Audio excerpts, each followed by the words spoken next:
Para cualquier equipo, pero más para un grande de primera división de Argentina como Racing Club, es fundamental que sus futbolistas tengan un ambiente propicio y las mejores instalaciones para poder prepararse y dar el máximo potencial en los partidos.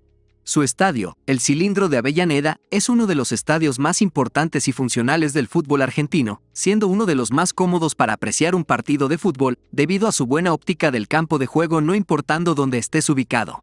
Pero tal como ocurre con muchos de los estadios de Argentina, han quedado obsoletos desde las comodidades y con algunos problemas estructurales después de tantos años.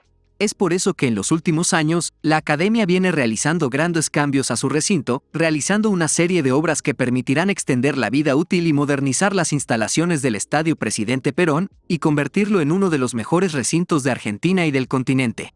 En el canal ya hay otros videos donde hablo de proyectos de remodelación y construcción de nuevos estadios en Argentina, por si quieren verlos.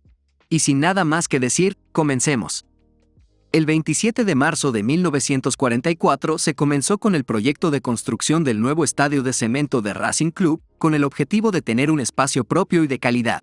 Una comisión se encargó de adquirir el terreno del Ferrocarril del Sur, donde el club tenía su campo de juego.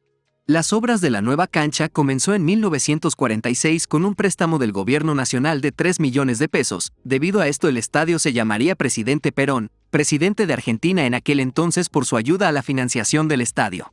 Los trabajos terminaron en 1950, que fue cuando se terminó el estadio de la Academia. El recinto, que fue diseñada por ingenieros alemanes, fue testigo de hitos que marcaron su historia y que la llevaron a ser una de las canchas más importantes del fútbol argentino. Pero luego de la colocación del techo a fines de los años 90, el estadio no ha tenido grandes modificaciones estructurales ni el mantenimiento adecuado. Por diversas razones, en el Cilindro se fueron postergando inversiones para su mejora y mantenimiento. Por eso desde hace tiempo se venía analizando un plan de reforma integral en diversas etapas para la mejora del estadio, que llevó como resultado al proyecto de modernización actual. Con el Cilindro deteriorado, con bajo nivel de inversión y de mantenimiento durante varias décadas, la actual gestión inició en 2018 diversos estudios técnicos para poner en valor, extender su vida útil y modernizar las instalaciones. Con el concurso de los más prestigiosos estudios de arquitectura del país y con la participación de profesionales de diversas especialidades, se elaboró un plan integral de modernización para el estadio de Racing Club. En 2020, el presidente Víctor Blanco, junto al encargado de infraestructura, Patricio Rothman, anunciaron la puesta en valor y plan de modernización del estadio académico. Dicha obra demandará una inversión total de $20 millones financiados a lo largo de 5 años, tiempo estimado que llevará la remodelación del Juan Domingo Perón. La idea del proyecto, que culminaría en 2025, es que el Cilindro pueda estar a la altura de los grandes estadios de Sudamérica, Estados Unidos y Europa. Otro de los objetivos de la remodelación es que pueda ser tomado en cuenta como posible futuro hogar de la selección de fútbol de Argentina y que no tenga nada que envidiarle a la Bombonera y al Monumental. El proyecto está dividido en 3 etapas, con el inicio estando marcado por la adecuación a normas internacionales que incluye salida FIFA por zona central, reforma integral de vestuarios, modificación del foso perimetral, mejora de la accesibilidad para palcos y plateas con la instalación de ascensores, mejoras en accesos y sanitarios y nuevo sector de prensa con nuevas cabinas de transmisión en la platea alta. La parte 2, que apunta a los servicios al espectador, incluyen nuevo sector para personas con discapacidad, áreas técnicas para accesos a campo de juego, extensión de plateas y reforma integral en palcos del sector A, reforma y nuevas áreas de acceso al recinto, la refacción del hall principal y la confitería, y el mejoramiento de los vestuarios con zonas especiales dedicadas al precalentamiento previo a los partidos. Por último, la tercera parte apunta a la expansión de las mejoras con la extensión de plateas del sector B hacia campo de juego, además de nuevos y amplios palcos en el mismo sector, nuevas áreas de acceso y servicios al espectador y la reforma integral del campo de juego.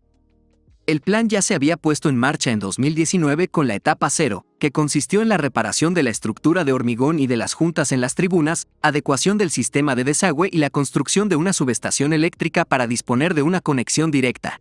Otros cambios también fueron la ampliación y modernización de los diversos sectores de las tribunas y plateas, cambio del sistema completo de iluminación, renovación completa del vestuario local de primera y reserva, techado de la fosa perimetral para mejorar la vista de los espectadores, nuevos palcos VIP para 56 personas, y nuevo ascensor para conectar la planta baja con los palcos y los sectores A y D de plateas, todo con recursos propios. Además de las obras en el estadio, Racing está realizando obras en un predio que posee en Ezeiza. donde se construirá un centro de alto rendimiento, el cual tiene previsto colocar 4 canchas de fútbol, un gimnasio de 500 metros cuadrados y un salón de usos múltiples, además de vestuarios, hotel, área médica y salas de reuniones en un predio que posee 34 hectáreas de superficie. Hace poco la Conmebol anunció que invertirá una gran cantidad de dinero en mejoras de estadios de Argentina y Paraguay, países elegidos como sedes de las finales de las competencias internacionales de la Copa Libertadores y Copa Sudamericana de este año 2024. Uno de los estadios que recibirá una inyección de dinero será el estadio de Racing, que tendrá una asistencia financiera que consiste en $1.500.000 que se aportará una vez que el club presente un proyecto con obras prioritarias para la adecuación del estadio a los requerimientos de la final de la Libertadores. La idea del club es hacer mejoras en todo el hall. Esto incluye la sala de prensa y mayores comodidades para que ambos equipos puedan salir juntos a la cancha desde la zona de vestuarios, obras que ya estaban previstas en el plan de modernización. Otro de los planes para conseguir financiamiento para la modernización del estadio sin descuidar el equipo de fútbol sería la venta del nombre del recinto. El presidente de la academia comentó que no ve con malos ojos conseguir financiamiento a cambio de modificar el nombre del estadio, como lo hizo River Plate con el más monumental. Además del proyecto que se está haciendo actualmente, hubo uno nuevo que fue presentado para el Mundial de 2030, en caso de que el estadio de Racing fuera elegido como sede. El proyecto propone una remodelación integral del estadio ajustado a normativas que exige la FIFA en los mundiales. Este plan comparte muchas cosas con el proyecto actual, aunque agregando algunos trabajos adicionales, donde se destaca la nueva fachada envolvente perimetral que unifica la imagen del estadio en 2 anillos separados entre sí. Esta nueva fachada propone una imagen contemporánea que refuerza el concepto del cilindro, el cual podrá ser telón de proyecciones e iluminación que le den un carácter único de noche. El plan también proyecta una nueva cubierta tensada que protege la totalidad de las tribunas de la intemperie y despeja el campo de juego a cielo abierto.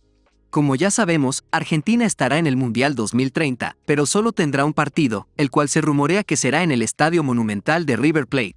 Por lo que no se sabe si estas nuevas adiciones a las obras actuales seguirán vigentes para un futuro próximo o si serán canceladas. Y hasta aquí el video. ¿Qué opinan de las mejoras que se están haciendo en el estadio de Racing Club? Déjenlo en los comentarios, denle like, síganme en mis redes sociales y suscríbanse para más contenido, ayudarían mucho al canal. Hasta la próxima. Bye.